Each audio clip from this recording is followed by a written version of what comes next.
Anatomía del esqueleto del miembro superior o de la extremidad superior. Como habíamos dicho, la extremidad superior se divide en varias partes.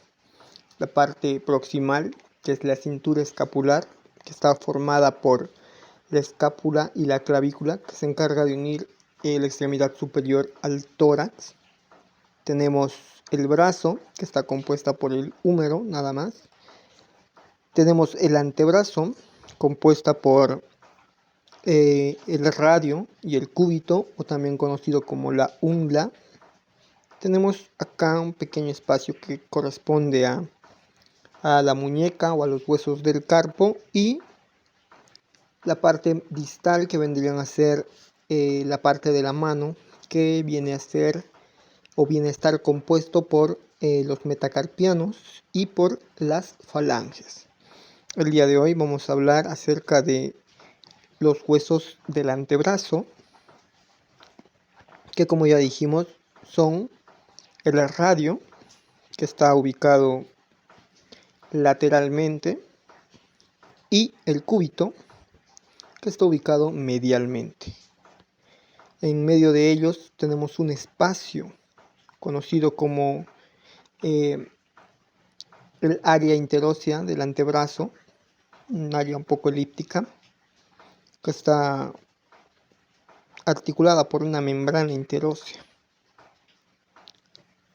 Si hablamos un poco más acerca del cúbito, podemos decir que, a pesar de que está y trabaja junto con el radio, este es un hueso que es más largo, un poco más grande, puesto a que él en su parte posterior tiene lo que comúnmente nosotros conocemos como codo, anatómicamente conocido como olecranon, que pues forma parte de la articulación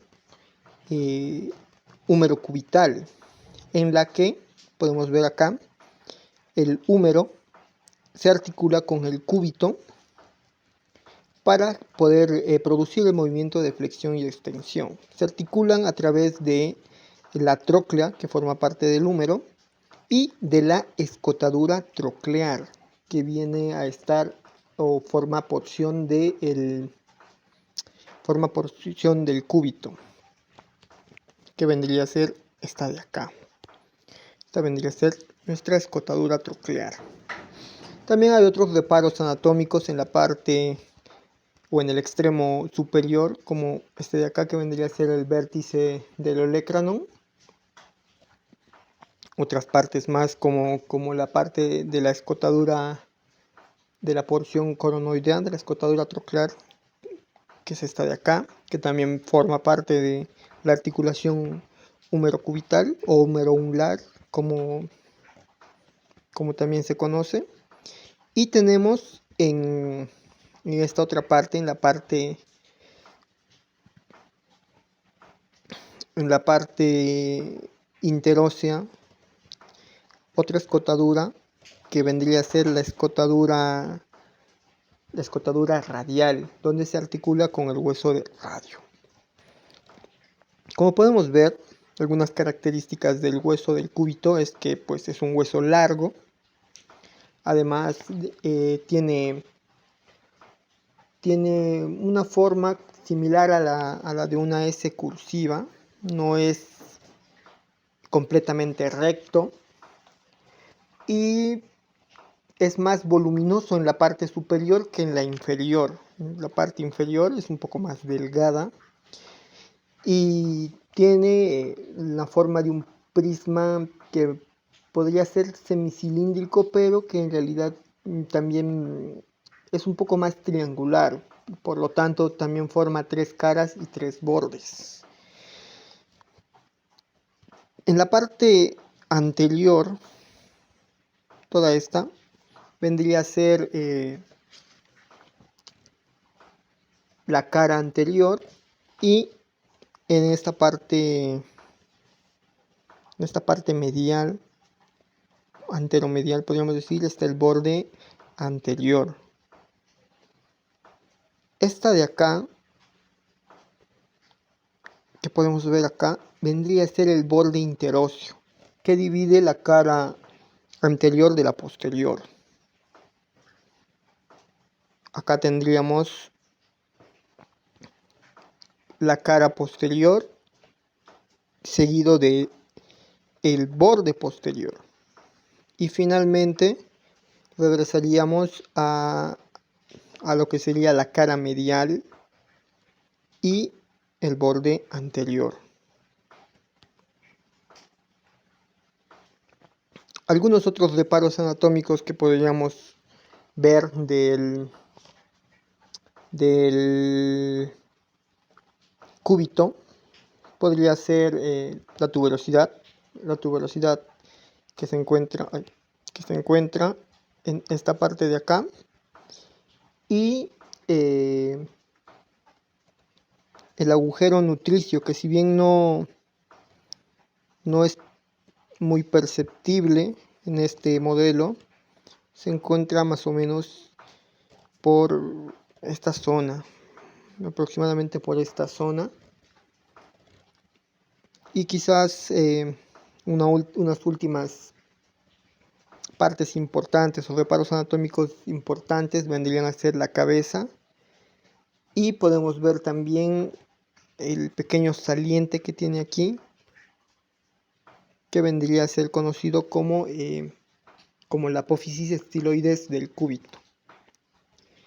Esta parte de aquí, si bien se articula con el radio y está muy cerca de los huesos del carpo, no se articula directamente con el carpo, se articula más con un disco de cartílago, que es conocido como el disco articular, que es un intermedio entre estos huesos.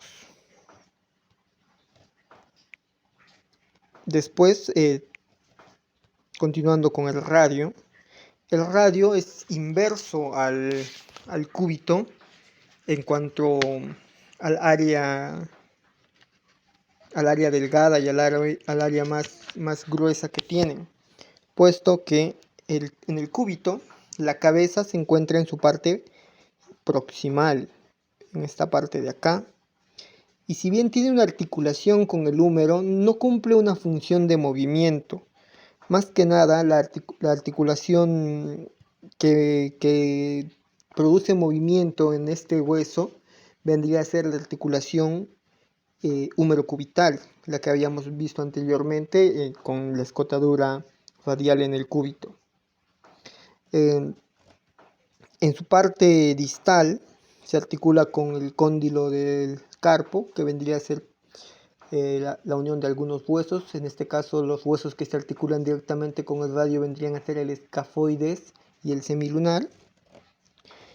Y si bien tiene algunos reparos anatómicos, no son tantos como el del cúbito. Este también es un hueso largo.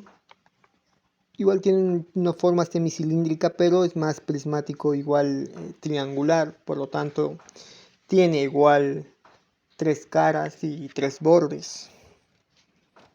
Podemos ver en este lado el borde anterior,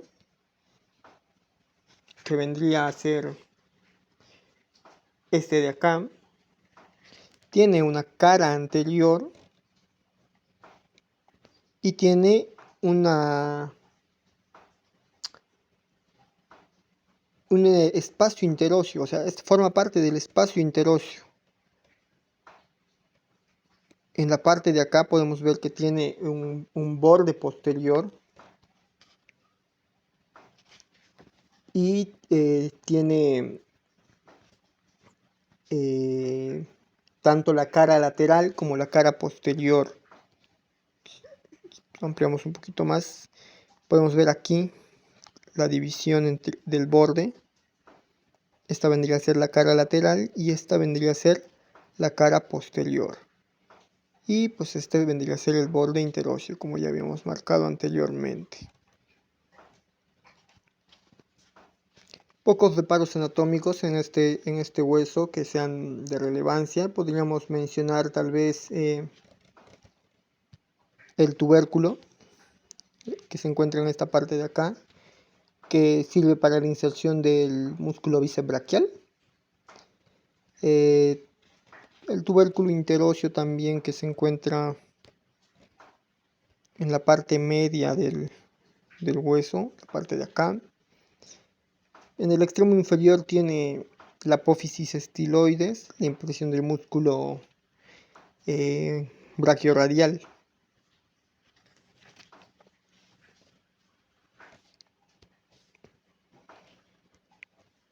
Una correlación clínica que podríamos hacer acerca de estos huesos podría ser acerca de las fracturas que llega a tener